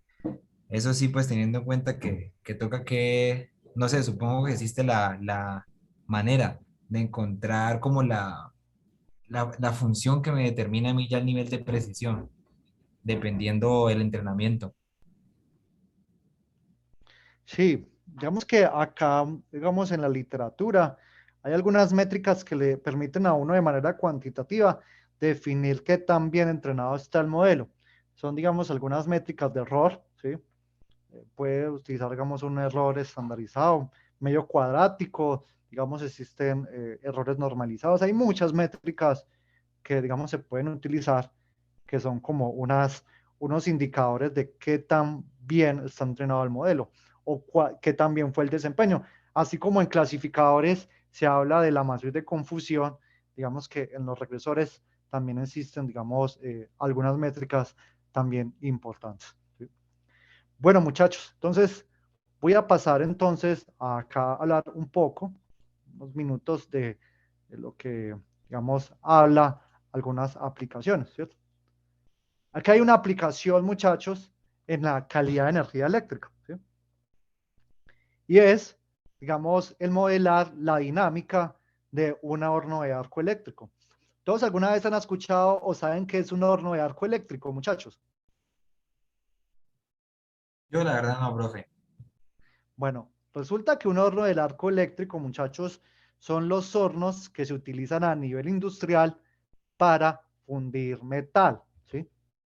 Pero no funden metal a partir, digamos, de una caldera, sino que funde el metal a partir de un cortocircuito.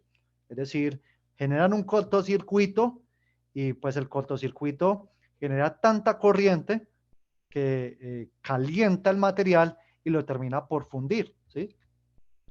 Allá en el Valle, en Cali, ahí en Jumbo, hay varias industrias que tienen horno de arcos eléctricos, ¿sí? Que utilizan, digamos, más que todo en la industria metalmecánica, ¿sí? Aquí, digamos, en el eje cafetero, hay un horno de arco eléctrico ubicado en la ciudad de Manizales, en lo que se conoce como Incolma, ¿sí? Una empresa que fabrica machetes, herramientas para, creo que es Incolma o la Siderúrgica de Manizales, no recuerdo muy bien, pero digamos que tienen este tipo de carga. Otro ejemplo de otras industrias que tienen este tipo de carga, digamos, en sus instalaciones, ASEP, ¿cierto? O digamos la que queda en Copacabana, Antioquia. ASEP tiene un horno de arco eléctrico, digamos, para fundir toda, digamos, digamos, todo el metal que van a utilizar para, digamos, fabricar todos sus electrodomésticos, ¿sí? ¿Cuál es el problema de este tipo de carga, muchachos? Bueno, muchachos, el problema con los hornos de arco eléctrico es que generan distorsiones a la señal, digamos, de voltaje que entrega el operador de red, ¿sí? Acá vemos, por ejemplo, la señal de voltaje, ¿sí? Que entrega, digamos, que se mide en terminales de, digamos, un horno de arco eléctrico, ¿sí? Entonces, nótese que es una señal distorsionadísima. Tanto así, muchachos, que esas, digamos, estas distorsiones pueden afectar a otros clientes. Por ejemplo, el Manizales, cuando prenden, o bueno, no sé si eso ya lo solucionaron, pero hace unos años cuando prendían los hornos de arco eléctrico, el horno de arco eléctrico en la siderúrgica de Manizales, generalmente disparaba las protecciones en otras fábricas, porque la siderurgia quedaba por toda la zona industrial de Manizales, por el sector de la vía a Bogotá, por el Nevado, digamos, por la vía que conduce al Nevado del Ruiz, ¿sí? Allá esa carga, ese tipo de carga, disparaba las protecciones. Entonces, berraco problema, ¿sí? Entonces, una forma de nosotros solucionar, atacar el problema de contenido armónico que genera este tipo de carga, porque básicamente lo que está haciendo el horno de arco eléctrico es una deformación armónica de la señal de voltaje que entrega el operador de red, es a través, digamos, de aplicación de reactivos que disminuyan, digamos, ese efecto. Para hacer eso, muchachos, nosotros necesitamos conocer el modelo del horno de arco eléctrico, ¿sí? Entonces, nótese cómo se aplica una técnica de regresión para modelar, digamos, la naturaleza no lineal del horno de arco eléctrico. Y una vez que usted ya tiene, digamos, ese émulo del horno del arco eléctrico, que es, digamos, mi modelo de regresión, pues yo ya puedo, digamos, planear, digamos, estrategias para disminuir, digamos, su impacto, digamos, en el tema de contenido armónico que puede causar, digamos, a otras instalaciones aledañas a la fábrica, ¿sí? Entonces, aquí tenemos una aplicación industrial de calidad de energía eléctrica donde se aplican, digamos, regresores, ¿sí? Aquí específicamente se aplica una red neuronal con el algoritmo de backpropagation para, digamos, hacer esa predicción, ¿sí? No sé si se entiende la idea de este aprovechamiento de un regresor, muchachos. Entonces, aquí, digamos, permítame, no lo mencioné, la línea continua es la predicción y la línea que se ve como medio punteadita, no sé si se alcanza a ver bien, es los datos reales que se recopilan en la planta, ¿sí? Entonces, nótese que aquí se ve como los datos reales y aquí como, digamos, intenta el predictor seguirlo. Todos entienden, digamos, esta aplicación, ¿en qué consiste, muchachos? Profe, el punto de poder identificar como tal el, el, el modelo, por decirlo así, de la empresa esta que tiene el arco De la eléctrico, planta, sí, el horno, sí. ajá, sería con el fin de poder como reconocer el comportamiento y poder tomar acción para poder corregir la distorsión como tal de la señal. Sí, claro, Ah, porque listo. nótese que si yo tengo esta distorsión, ¿cierto? Digamos la distorsión emulada, el modelo como tal emulado, yo podría llevar ese modelo al dominio de la frecuencia, es decir, hacer como una transformada de Fourier, ¿cierto? Y reconocer cuáles son las componentes de frecuencia que me están generando problemas, ya sea si están en el primero, segundo, tercero, cuarto, quinto, sexto armónico, y en esos valores específicos poner filtros. Por ejemplo, poner, digamos, inyectores de potencia reactiva para mejorar la calidad de esta señal, ¿sí? Eso es lo que se hace, ¿sí? Pero nótese cómo no solamente el aprendizaje de máquinas, sino que esto después se puede combinar con otros saberes, como es la teoría de señales, para, digamos, ya plantear una solución ya real a la problemática, ¿sí?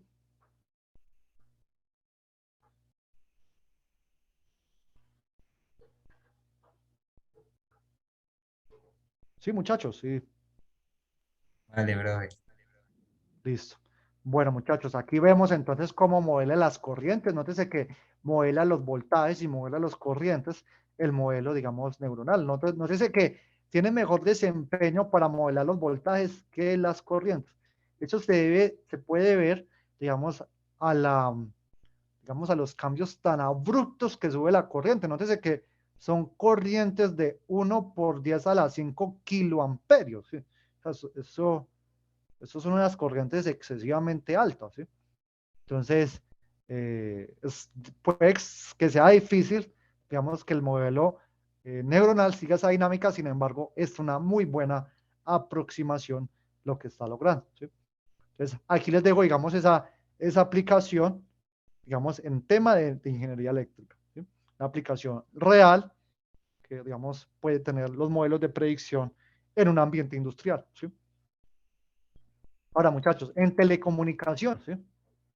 En telecomunicaciones, aquí mostramos un proceso gaussiano que mide durante el día la ocupación, digamos, de una central telefónica, ¿sí? Aquí nosotros tenemos 1, 2, 3, 4, 5, 6, 7, 8, 9, 11, bueno, tenemos 11 centrales telefónicas.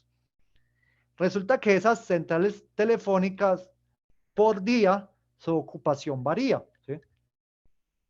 Entonces, nosotros queremos proponer un modelo gaussiano que me permita medir, digamos, la ocupación que tienen esas centrales telefónicas en el tiempo, para así saber si la tendré que mejorar o hacer predicciones en el futuro para tomar decisiones pertinentes, ¿sí? Entonces, muchachos, nótese que este modelo me dice que para el día 10, o digamos, la central 7 tiene digamos, una ocupación mucho más grande que las demás, ¿sí? Nótese que está por esta línea como ya llegando entre amarillo y, digamos, rojo, ¿sí? Como un color zapote, ¿sí? Me dice que está en el rango entre 100 y 120 llamadas, digamos, está recibiendo digamos, esa central telefónica. Después le sigue, digamos, la central número 8 y después así sucesivamente para las demás, digamos, centrales telefónicas. Esto me permite decir entonces que para el día 10 la central telefónica 7, digamos, fue la que tuvo mayor, digamos, sí, mayor número de uso, mientras que la 1 y la 11, digamos, fueron las que tuvieron menor uso, ¿sí? Entonces, nótese cómo los modelos predictivos pueden ser, digamos, también estratégicos para tomar, digamos, decisiones futuras. Porque si yo soy un operador de red, muchachos, que, digamos, manejo un flujo de datos, pues, hombre, yo le pondría cuidado a esta central y a esta central. ¿Por qué? Porque puede pasar que, digamos, en ciertas situaciones puedan llegar a colapsar, ¿cierto? Entonces me toca de pronto aumentar el ancho de banda o, digamos, volver una estación redundante para mejorar, digamos, los desempeños y la confiabilidad, digamos, de este sistema, ¿sí? Entonces aquí vemos una aplicación en telecomunicaciones, cómo se pueden utilizar, por ejemplo, para predecir, digamos, el uso de canales de datos en el tiempo. ¿Está clara la aplicación, muchachos? ¿En qué consiste?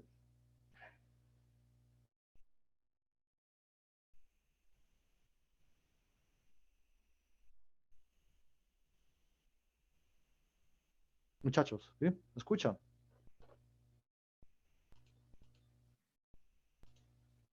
Sí, sí, profe. Listo. Entonces, y ya por último, muchachos, tenemos entonces una aplicación de un filtro de Kalman, o sea, lo que es un modelo de regresión, ha utilizado para la predicción del flujo de viento, ¿sí? El flujo de viento en una estación meteorológica, ¿sí? Aquí vemos cómo, digamos, bueno, no se alcanza a apreciar bien, tratemos de poner una lupa.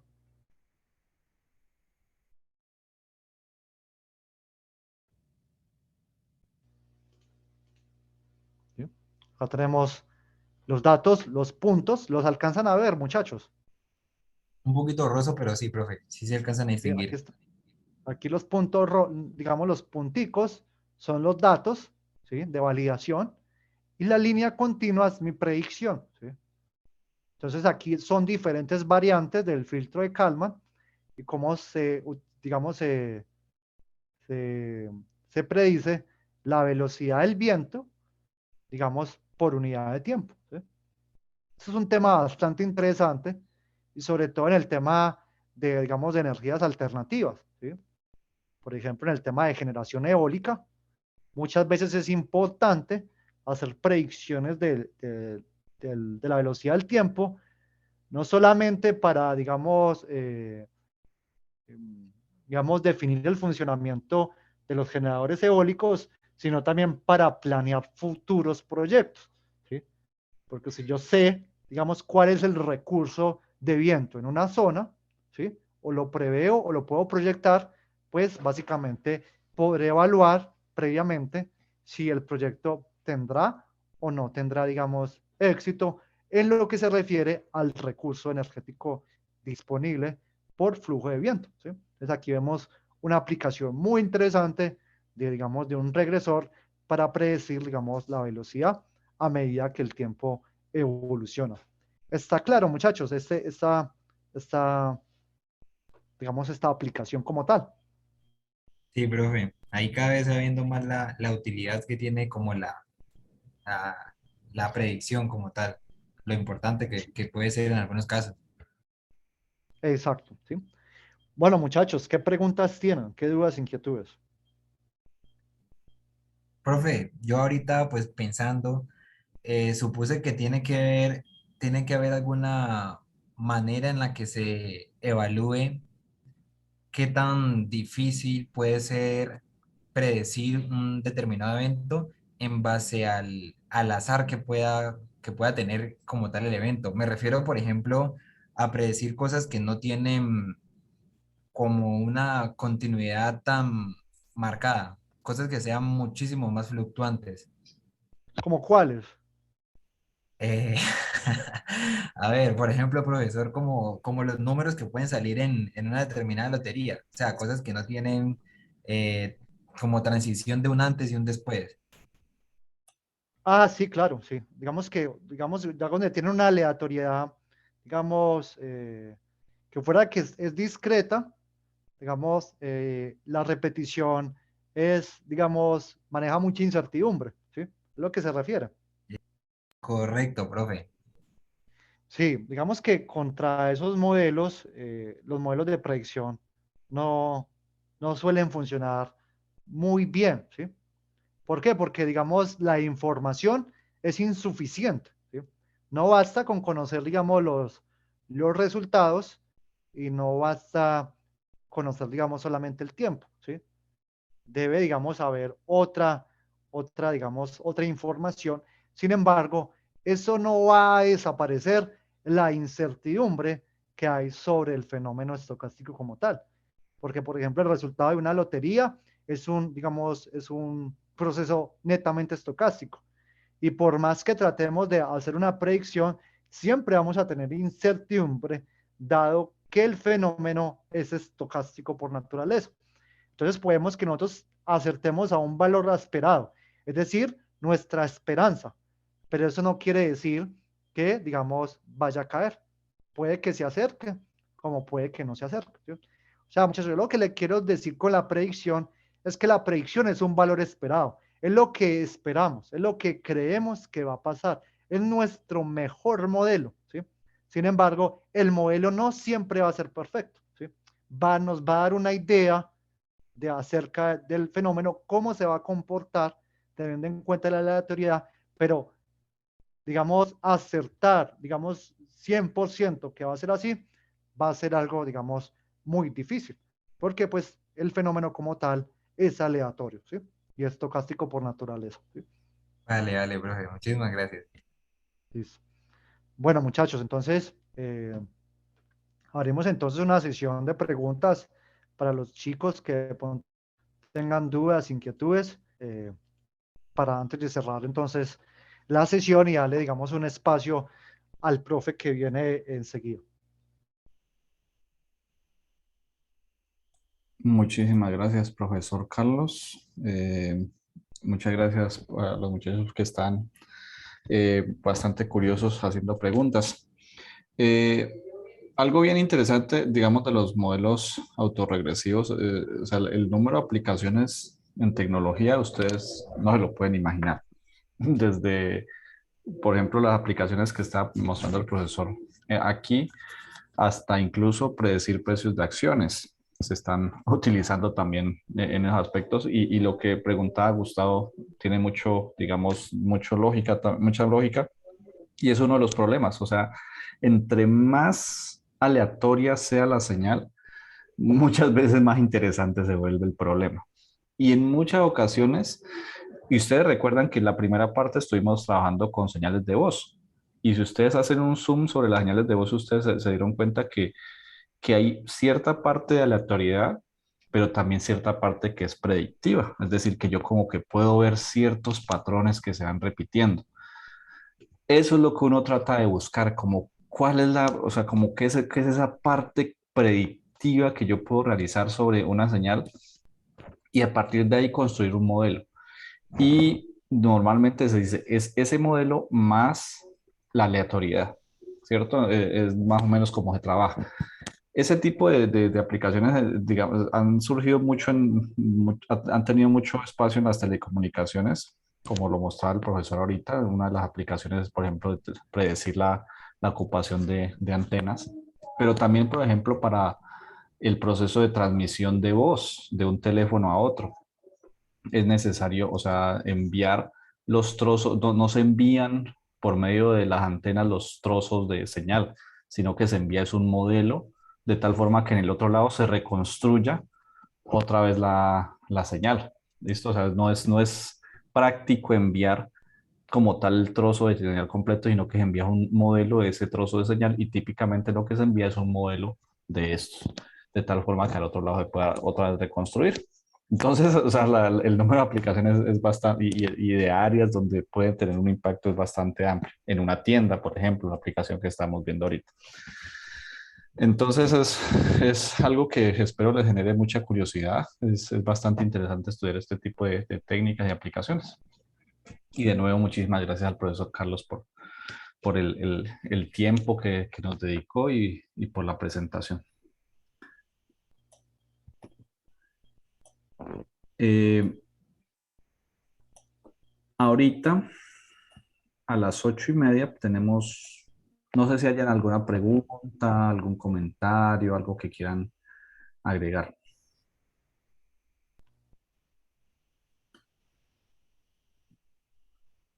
No, profe. Bueno, entonces ahorita a las 8:30 nos vamos es para otro link, ¿listo? Porque es la clase de aprendizaje de máquinas del profesor Nogales. Entonces ya les voy a pasar el link, hoy es 8 de noviembre, sí. Ya les voy a pasar el link para que nos conecte, o sea, nos salimos de aquí y nos vamos para esa sala de allá, ¿listo? Listo. Vale, profe. Bueno, Bueno, muchachos, entonces yo les pido entonces un permiso. Muchas gracias por la asistencia, por las preguntas y también muchas gracias a la universidad por la invitación. muchísimas gracias, profesor, a usted. Pues muchas gracias. Muchas gracias, profe.